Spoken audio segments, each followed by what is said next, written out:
তখন রাত ১২টা প্রায়।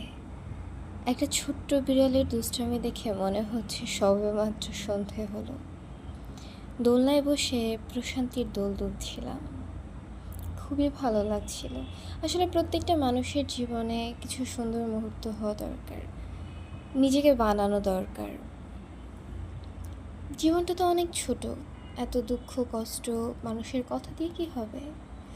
কিছু সুন্দর জায়গায় যেয়ে নিজের প্রত্যেকটা মুহূর্তকে সুন্দর করে রাখতে হবে। স্মৃতি একটা সময় পর আপনাকে আনন্দ দিবে, আবার স্মৃতিই কষ্ট দেয়। প্রায় রাত ১টা পর্যন্ত বাইরে ছিলাম। একটু ঘোরাঘুরি, একটু সুন্দর পরিবেশ, খাওয়া দাওয়া, কিছু প্রিয় বন্ধু আর রাতের নীরবতা। রাত অবশ্য ঢাকা শহরে নীরব থাকে না, রাত চলতেই থাকে নিজের